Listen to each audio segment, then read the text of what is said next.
Por escrito. Por escrito. Eleva tus sentidos. Estamos en un programa más de Por Escrito. El día de hoy me acompaña.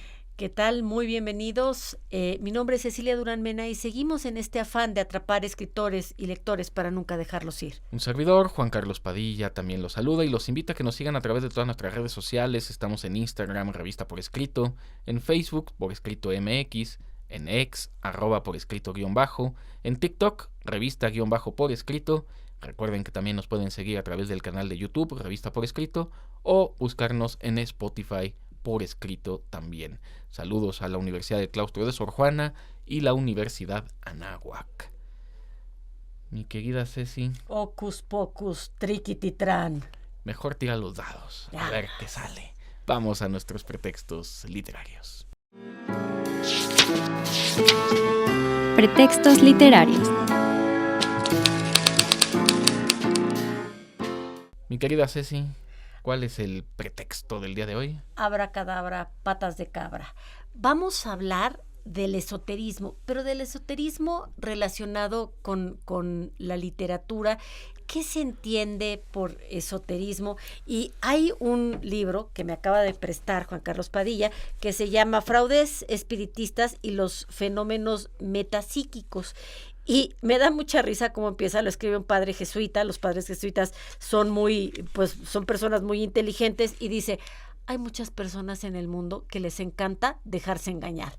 Vamos a hablar del esoterismo, de cómo el esoterismo ha sido una gran fuente de inspiración para la literatura. Y ahorita que estamos en esto que se conoce como Spooky Season, o esta temporada rara en donde por ahí puedes ver fantasmas y presencias, vamos a hablar de esoterismo, mi querido Juan. Vamos a hablar de lo oculto, vamos a hablar de lo desconocido.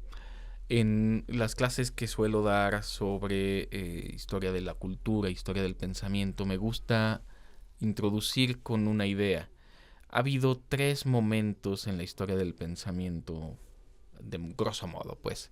Un primer momento es el pensamiento mitológico. Las antiguas civilizaciones tuvieron que inventar mitos para explicar fenómenos de la realidad que no podían comprender. No se podía comprender por qué ocurría un tsunami, entonces era más fácil decir que Poseidón se había enojado y cosas así. Esa es una primera etapa. Una segunda etapa es el pensamiento religioso. Uh-huh. El pensamiento religioso es refinado y es coherente. El problema que hay con la mitología es que, oye, pero si Poseidón se había enojado con Zeus por eso, entonces ¿por qué luego pasó tal cosa?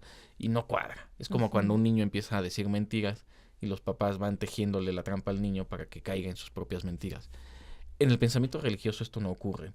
No ocurre porque hay coherencia, hay un hilo conductor en cualquier religión que nos permite hacerlo comprensible, y comprensible de manera, digamos, universal, de manera global. Finalmente hay un pensamiento científico, que es el propio de la modernidad. Ahora, en todos los casos hay cosas que permanecen ocultas, hay cosas que no podemos explicar, ni siquiera por la ciencia. Cuando la ciencia resuelve algunas dudas, vuelve a soltar algunas cuestiones, nuevas interrogantes que tienen que ser respondidas. Quizá la religión sea la única que puede dar una respuesta con cierta coherencia, en la que de todas maneras sigue estando el desconocimiento. Ahora, hubo un momento en la historia de la humanidad particularmente importante para esto que llamamos esoterismo, y eso fue finales del siglo XIX, principios del XX. Muchísimo, mi querido Juan. Y también la Edad Media tuvo sus grandes momentos en el que el esoterismo se hizo presente. Creo que algo importante que dices es, hoy en día seguimos teniendo fenómenos que no alcanzan una explicación. Y entonces por ahí entra el esoterismo, que tiene que ver a lo mejor con tratar de comprender la naturaleza de los hechos, pero mucho, mi querido Juan, también tiene que ver con si yo le puedo torcer la mano al futuro, si le puedo torcer la mano al porvenir, y entonces, ¿qué tal si yo hago un rito para que Juan Carlos haga lo que yo quiero? O para que Juan Carlos decida lo que para mí es conveniente, o para que Perenganito de Abraham se enamore de Sutanita. Y hablaba de cómo esto se ha imbuido en la literatura, porque el esoterismo tiene que ver con estas formas en las que nosotros tratamos de torcer el curso natural de la lógico de la naturaleza, por decirlo de alguna manera, ¿no? Y entonces por eso Don Quijote llevaba el yelmo de Mambrino, pero por eso la Celestina hacía ciertas pócimas para dárselas a Calisto y que se enamorara de Melibea, o en fin, y claro que tiene que ver también con esta forma de saber o de querer saber algo que todavía no me queda claro cómo debo de interpretar. Acabo de entender una cosa. ¡Ay! Estoy viendo los signos del zodiaco y sus características y acabo de entender, pues, que Cecilia es Escorpio. Eso explica todo. ¿A poco no? Bueno, es el zodiaco. A ver, recordemos que el zodiaco surge en la mitología griega. Y es una manera de explicar un poco el carácter y las cosas que le pasan a la gente. Y esto sigue vigente. Sí. Es literatura de todos los días. Particularmente en la universidad, a mí me simpatiza mucho. Claro que a todos nos gusta que nos lean el horóscopo. Y todos decimos, claro, tiene toda la razón, porque hacemos esas asociaciones, a pesar de que son generalidades. Es un poco como los oráculos. Sin duda. Los oráculos soltaban unas ideas que entonces interpretaba la persona como signos que le permitían al final moverse, entender su existencia, y por eso ya entendía Cecilia. Pues claro, ese escorpión. Pues es que sí, claro. Tenía que ser. Tenía que ser. A ver, creo, mi querido Juan, y esto que nos regalan en el guión me parece muy importante. El esoterismo busca entender y discernir leyes y el funcionamiento de la naturaleza y del universo, igualmente que se dedica a entender la interioridad de las personas y del mundo. El término en sí mismo se utiliza para definir esta doctrina y proviene del griego esoteros, de adentro o del interior, y el sufijo ismo, sistema o escuela. El objetivo tiene como clave profundizar y expandir los límites de la conciencia. Y esto se logra mediante la mente, más que por medios científicos o físicos. Ándale, abusado, te voy a hocus pocus. Este conocimiento es totalmente opuesto a lo exotérico, el cual se concentra en lo externo y el cual es de fácil acceso para las personas comunes y libremente compartido. Quiere decir que los esotéricos que buscan esta expansión de la memoria, del conocimiento de la mente, lo que están buscando es como generar un poder que les dé una ventaja competitiva y que los ponga en una posición superior a todos los demás mortales. Pero es algo que tiene que surgir de adentro y no de afuera. En ese sentido se diferencia de la brujería, de la hechicería, de estos elementos que provienen de fuera. De alguna manera el esoterismo es la fuerza que viene del interior. Uh-huh. Por eso, cuando leemos el horóscopo, somos nosotros los que podemos, los artífices de nuestro propio destino. Somos nosotros los que podemos encontrar ese significado adentro. Claro, a veces lo hacemos por medios externos, pero para encontrar esa luz interna. Y esa sería la gran diferencia que hay entre brujería y esoterismo. Hay muchas formas de esoterismo. Ya en las conversaciones iremos indagando en algunas de ellas, pero pues lo encantador que tiene, yo aquí traje algunos libros que forman parte de mi biblioteca de esotéricos, es eso. Voy a hacer referencia a Francisco I. Madero, que era espiritista. Uh-huh. Hablando de los problemas del espiritismo, a ver si de eso hablamos en conversaciones, como claro, parece que le llama a alguien adentro y le dice, tú tienes que ser presidente de la República, y lo fue. Eso es lo más interesante de todo. Pero dejamos aquí esta sección, vamos a la siguiente y continuamos con el programa. Vámonos.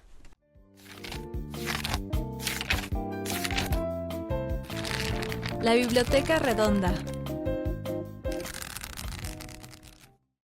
Bienvenidos a su gustada sección de la Biblioteca Redonda, que también es una biblioteca circular. A ver, hay un dicho en latín que dice así: mundus vult dicipi. ¿Qué quiere decir? Al mundo le gusta ser engañado. El mundo quiere ser engañado. Y a lo largo de la historia, muchos autores han tenido un fuerte interés y han estado involucrados directamente con el esoterismo.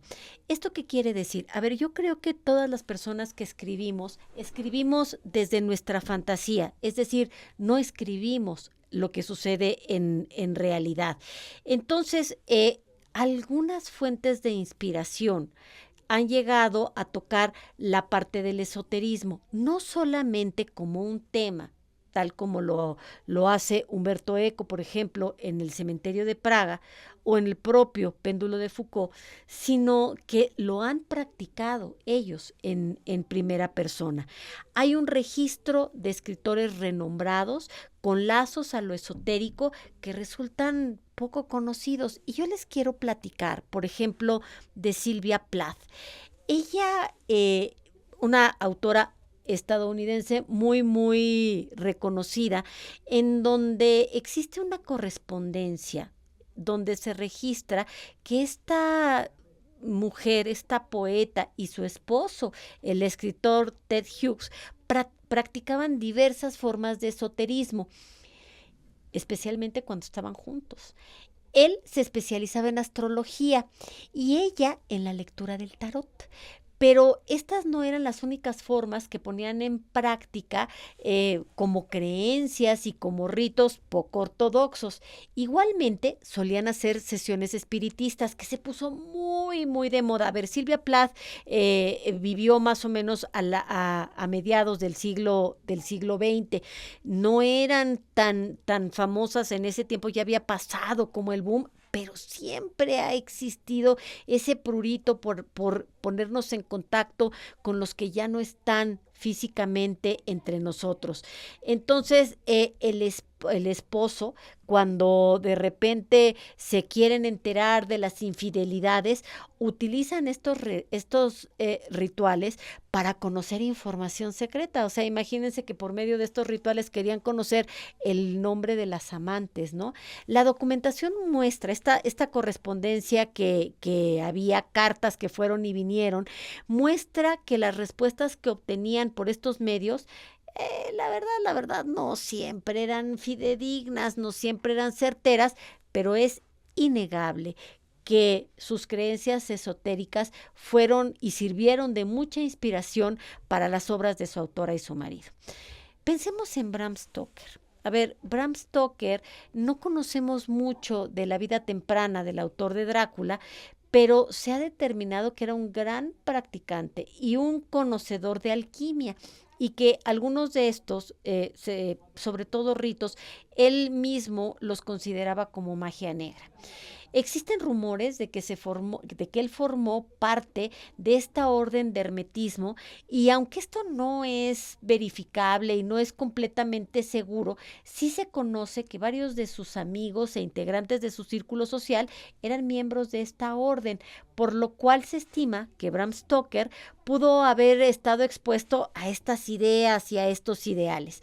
Gran parte de la evidencia que determina si el autor era un estudioso de estas artes o no, proviene pues de las evidencias que él fue sembrando en su novela más famosa, que es Drácula, en donde existen elementos como el hipnotismo y lo sobrenatural, pero también se percibe el esoterismo en su estructura. En la obra, los cazadores de vampiros tienen que realizar un juramento secreto para lograr acceder a los conocimientos que les ayuden a llevar a cabo este deber. Este tipo de sociedad oculta y conocimiento resguardado es característico del esoterismo en los tiempos de Bram Stoker, pero de también Sir Arthur Conan Doyle, de W.B. Yeats y de cuántos más que no sabemos.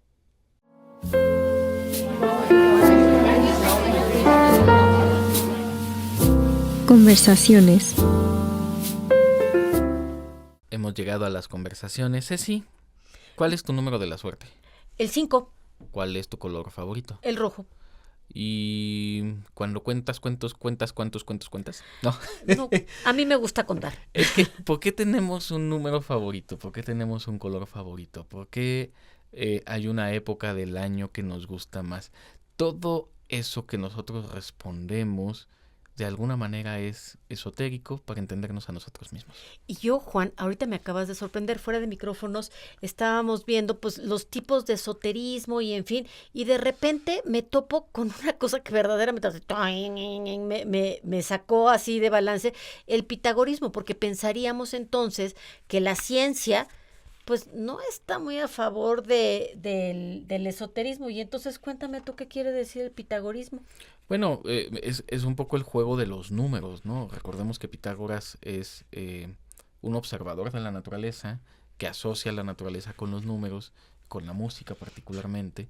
Pero entonces, a ver, vamos con los mismos griegos. Ellos concebían la unidad, el uno como el círculo, y luego el 2 como la línea y la dualidad. El 3, que siempre tiene que haber uno que no sea en discordia para que haya un equilibrio, como ocurre con el triángulo. El 4 simboliza la realidad, los elementos, etcétera. Todo este conocimiento matemático es muy esotérico porque es una manera de explicarnos a nosotros mismos por qué las cosas pasan cuando no las podemos explicar con agentes externos. Y fíjate, pensaba por ejemplo en la Edad Media, donde todo tenía que centrarse en una explicación venida de Dios, venida del cielo, y de repente pues habría personas que no estuvieran tan de acuerdo con ello y entraban directamente como en esta veta prohibida, prohibida, mal vista, y bueno, después vendrían los tiempos de la Inquisición y ya sabemos todo lo que sucedió. Pero hablabas, y con mucha razón, Juan Carlos, que alrededor del siglo XIX, finales del siglo XIX, entra esta veta de esoterismo muy, muy fuerte, porque podríamos pensar que el esoterismo se circunscribe a personas que son poco preparadas, que está más próximo a la ignorancia y tal, y para mi gran sorpresa, poetas sumamente educados, y no digo propios, sino con cultura, como Ralph Waldo Emerson, hablábamos de David Thoreau, en fin, de Edgar Allan Poe, creyeron y participaron, Hawthorne, por supuesto, ¿no?, activamente en estos movimientos esotéricos. Y tú tienes, digamos, llevas mucho la razón al hablar de ello. Y cómo después, ya sé que estás pensando en Umberto Eco y en el cementerio de Praga, pero cómo esta veta hizo que se intrincara mucho la literatura con el esoterismo. Se conjugan muchas cosas a finales del 19 y principios del 20, entre otras los medios de comunicación. Oh, sí. El cine, Uh-huh. que parece magia. Sí. Había avances tecnológicos que hacían pensar cosas diferentes. Vaya, escuchar una voz en la radio o escuchar Uh-huh. la estática de la radio son cosas novedosas, son cosas distintas. Me refería a Madero, que era espiritista, y la idea de poder conectar con los espíritus del más allá para poderles ayudar a bien morir, para que ya puedan no ser fantasmas sino descansar eternamente, es una idea muy esotérica y es una idea propia de la época, y no solo en México, en todo el mundo. Uh-huh. Bueno, sí quería platicar de dos obras de Umberto Eco. Uno, El cementerio de Praga, donde pues hay una manipulación de datos esotéricos para que la gente crea que efectivamente hay un movimiento de gente que se une en el cementerio para hacer algún tipo de rituales, y nos va envolviendo Umberto Eco de una manera extraordinaria con sus personajes en estos círculos esotéricos. Pero no es la única obra. De hecho, a Umberto Eco le gusta mucho jugar con ello porque es una burla y se burla de eso. Y del engaño y la manipulación. Particularmente hay una obra fascinante, la segunda que él publica, su segunda novela, El péndulo de Foucault. Sí. Es una novela que a la gente le cuesta mucho trabajo y es muy entendible porque, la verdad, las primeras 300 páginas no entiendes nada. La historia trata de dos jóvenes que están haciendo una editorial medio esotérica porque encontraron un pergamino antiguo y están tratando de interpretar ese pergamino. Y si lo que ellos interpretan del pergamino es cierto, entonces la historia de la humanidad sería otra. No puedo contar porque mataría el libro completo, pero cuando la esposa de uno de ellos les dice, a ver, préstame el dichoso pergamino para ver qué es lo que dice, que es como en la página 400, todo empieza a cobrar sentido. No se pueden perder El péndulo de Foucault, no se pueden perder las novelas de Umberto Eco. Es un autor fascinante que juega mucho con lo esotérico, aunque se burla claramente de ello. Y fíjate, Juan, que yo quisiera, porque el uso que le da Umberto Eco al esoterismo en el cementerio de Praga tiene que ver mucho con cómo se ha usado el esoterismo a lo largo de la historia de la humanidad. Y es que muchas veces yo te asusto diciendo que te va a pasar esto y aquello si tú haces algo que a mí no me conviene, y entonces te manipulo a través del miedo. Y eso Umberto Eco lo deja clarísimo con esta sí burla, pero como diciendo, oigan, pongan atención, no les vaya a pasar lo que dicen que pasa, porque lo que pasa en el cementerio de Praga son puras mentiras. Entonces, eso es algo bien importante. Se pone de moda el esoterismo, mi querido Juan, se pone de moda. Creo que también todo esto tiene que ver con la forma en la que después de las guerras mundiales nos damos cuenta de que si esto era el valor estético, si esto era lo bello y nos llevó a este nivel de destrucción, entonces tenemos que buscar nuevas formas. Y en estas nuevas formas empezamos, a darnos cuenta de cómo el ser humano puede aterrorizar al ser humano. Y pienso en Bram Stoker. Y pienso en Drácula. Porque nosotros pensamos que Drácula es este vampiro, ¿no? La verdad es que Drácula es un personaje complejo que está construido a partir de símbolos esotéricos y que no solamente se manifiesta como un vampiro. De repente tenemos licántropos por ahí y de repente tenemos esta convivencia con este conde que pues no sabemos bien qué es, pero lo sabemos percibir, y eso es algo que viene del esoterismo. Y como decía Juan Carlos, yo sé que en la novela Drácula está presente porque baja la temperatura, porque hay ciertos signos que me hacen ver que ahí está el conde Drácula. Bram Stoker, maravilloso. Y hay que leer Drácula, no hay que quedarnos con las últimas versiones que no tienen que ver nada con la primera novela. Tratando de rescatar al verdadero Drácula. Bram Stoker no deja de ser un irlandés que viajó a Rumanía. Así es. Conoció la historia de Drácula. Yo conozco un mexicano que viajó a Rumanía. Sí, yo fui a Rumanía precisamente al castillo de Drácula. Pero es cómo se hace la interpretación de los signos, ¿no? Porque Bram Stoker escuchó que el empalador bebería la sangre de sus víctimas mientras estaban muriendo estando empalados. Entonces todo empezó a cobrar lo que hoy es esta figura colectiva del vampiro. Pero es que claro, la interpretación de los signos de los tiempos y su reinterpretación es lo que le da sentido al esoterismo. Claro. Y es muy cinematográfico y muy literario.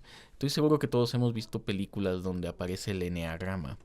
Es decir, estas estrellas donde los picos de las estrellas pueden simbolizar cosas. Y claro, sabemos, Ceci, que tú cuando naciste Saturno estaba alineado con la luna. Y a ver, ¿en cuántas películas la alineación perfecta de todos los planetas no es lo que abre los portales para que salgan los monstruos? Todo esto es esoterismo, el eneagrama es esoterismo, y los invito a jugar un poco con eso, porque también es fascinante ver dónde es que estamos parados, cómo estaba exactamente el universo en el momento en que nacimos, que a lo mejor no da ninguna respuesta, pero en esa búsqueda, en esa fascinación por lo que no podemos entender, es que el esoterismo tiene mucho sentido literario. Y sabes que es divertido, Juan Carlos, y es intrigante y nos pica la curiosidad, y yo creo que por eso todos estos autores, poetas de los que hemos estado hablando estaban tan interesados. Pienso, por ejemplo, en Yeats, que este poeta y dramaturgo le gustaba mucho conectar el misticismo con lo esotérico, que también pues van mucho de la mano. Había muchas logias, platicábamos de los Rosacruces y de los Templarios, y Yeats pertenecía a la orden hermética, fíjate nada más, de la Aurora Dorada, porque además estos eran clubes como muy exclusivos, sí, claro. No te creas que cualquier mortal podía pasar, ¿no? Y ellos estudiaban la búsqueda de estos conocimientos ocultos, en donde estaban el tarot, las runas, la astrología, la alquimia, y la pasión de Yeats por estas artes secretas era muy criticada, evidentemente, porque él, o sea, esto sobre todo en las sectas muy, muy puritanas, pues evidentemente, más bien en las vetas muy, muy puritanas del cristianismo, esto está penadísimo, o sea, esa es la voz del diablo, pues, ¿no? Yeats nunca se retractó y nunca dejó de defender este amor que tenía por lo esotérico, porque él decía que eran expresiones espirituales, y él declaraba que esto era el centro de su vida, e incluso parte de la inspiración que le llegaba al corazón para poder escribir. Es que es muy padre creer que uno tiene el poder de predecir y de hacer cosas. ¿Cómo A ver, no? préstame tu mano. A ver, ay, ¿qué me vas a hacer? Cecilia. ¿Cuánta vida voy a tener? ¿Cuántas hijas voy a tener? Eso está más fácil. Sí, dime cuántas hijas, aquí se ve cuántas hijas voy a tener. No lo sé porque no sé, pero aquí hay un manual de quiromancia que lo puede explicar. La quiromancia como una forma esotérica Qué padre, de mira. entender, porque nuestras huellas digitales, nuestras líneas de las manos, y ahorita te voy a contar una cosa que sí te puedo decir. A ver, otra vez tu mano. A ver, enséñame. No, también eres un espíritu joven. Ay, mira, decía mi ¿no he abuelo vivido que tanto? no tienes tantas vidas, yo tampoco, mira. Pero a ver, la quiromancia, como esta práctica de la lectura de la mano, es también muy esotérica. Los signos propios, porque nuestras manos son únicas, no hay una mano igual a la nuestra, entonces dicen cosas. Tener el poder de leer la mano es parte de la literatura esotérica. Hay testimonio de que Juan Carlos dice que soy joven, ¿ok? ¿Verdad? Que quede ahí, sí. Que quede. Pues sí, creo que todo esto es como fascinante, y claro que entonces viene todos, pues, no sé, estos pretextos literarios que nos dan para escribir. Yo le pedí a Juan Carlos, porque ahorita estoy muy interesada en escribir historias sobre brujas, sobre fantasmas, estos fraudes espiritistas y fenómenos metapsíquicos, porque hay otra novela que se llama La historia de Aurora Q.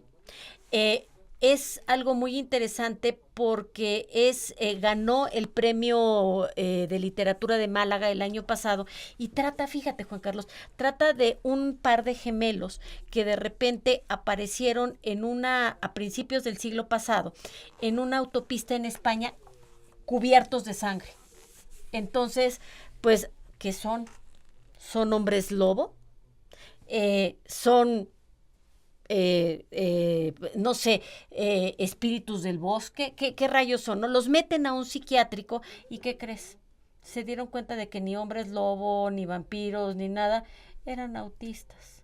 Eran autistas que aprendieron a cazar en el bosque, y por eso estaban llenos y nunca se sabe quiénes fueron sus padres, nunca se sabe nada de ellos. Los enigmas de la mente están ciertamente relacionados. Por ahí hay una recomendación de Carl Jung y sus cuadernos rojos, como estos esfuerzos por entender algunas cosas que no se entendían y que se van entendiendo, ahorita hablando de autismo, de Asperger y de ciertas pues, desequilibrios o anormalidades, entre comillas, mentales, porque bueno, ¿qué es la normalidad, no? Ay, ¿qué es? A ver, Ceci, ¿cuál ha sido tu peor pesadilla de la vida?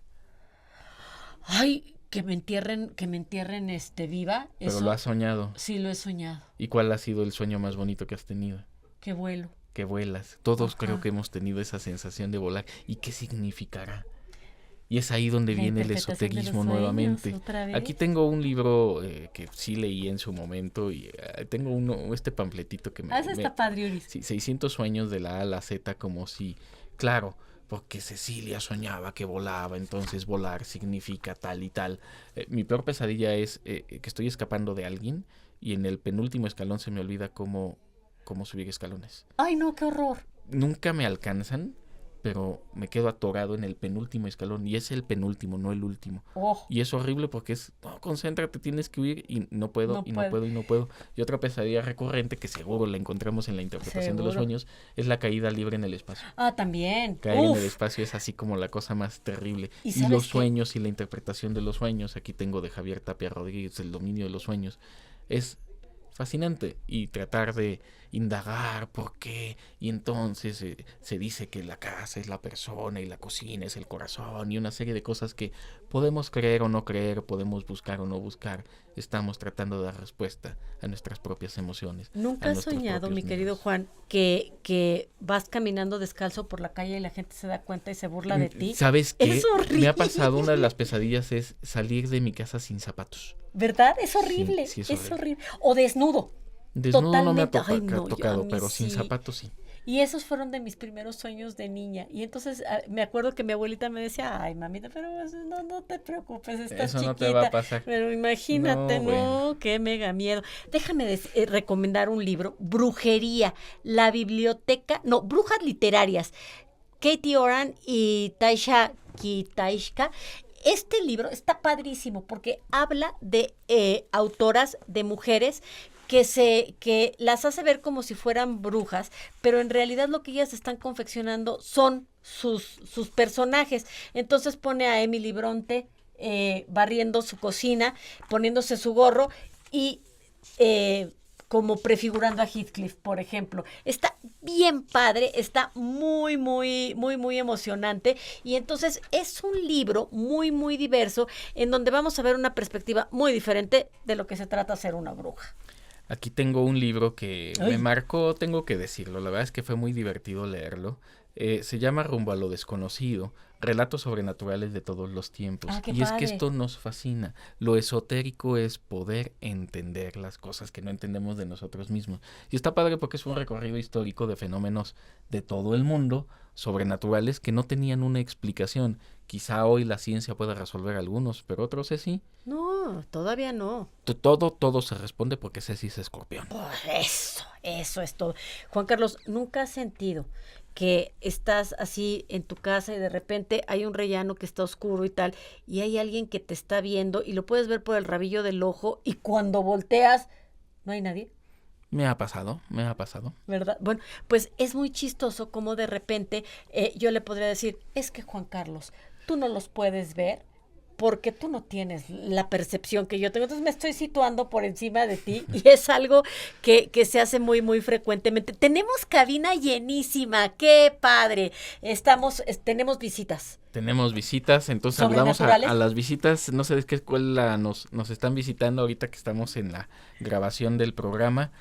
Pues es también medio sobrenatural, Te Ceci. estoy diciendo que por el rabillo Sí, del por ojo el puedes rabillo del percibir ojo. presencias. Oye, a ver, para terminar un poquito de cerrar la idea de este final del siglo XIX, principios del XX, ya decía que Francisco I. Madero era espiritista, entonces sí se hacían estas prácticas donde se trataba de conectar con lo desconocido, con los fantasmas, con la gente que no podía abandonar, y había gente que se dedicaba a eso. Ah, sí. Hay revistas que tratan de esto. Y quisiera nada más, ya para cerrar el programa, recomendar algunas películas que tienen que ver con esto. Primero, El Gran Truco. Oh, El Gran Truco es una película con Hugh Jackman. No se la pueden perder. También salió en esos mismos años El Ilusionista, con este otro actor que... Se me fue ahorita el nombre del actor, pero fue uno de los que interpretó a Hulk en una de las últimas películas que se hicieron. La película de Los Otros y El sexto sentido. Ay, es este hombre, Edward Norton. Edward Norton es el que sale en El Ajá. ilusionista. Entonces, recomendar El gran truco, El ilusionista, Los otros y Sexto sentido como películas que retratan de alguna manera lo esotérico. Despedimos el programa, Ceci. Seguimos en nuestro afán de atrapar lectores y escritores para nunca dejarlos ir. Quiero dejar testimonio de que Juan Carlos Padilla me está prestando este libro y que estoy haciendo compromiso que lo voy a regresar. Agradezco enormemente a nuestro magnífico equipo de producción y síganos escuchando. Un servidor, Juan Carlos Padilla, también se despide, no sin antes agradecer a Erandi, a Diego, a Luis Rodrigo y a Mariana por hacer esto posible. Que su vida literaria sea gozosa. Ultimátum. Nuestro trabajo debe llevarse a cabo en silencio y todos nuestros esfuerzos deben llevarse a cabo en secreto. Bram Stoker, Drácula.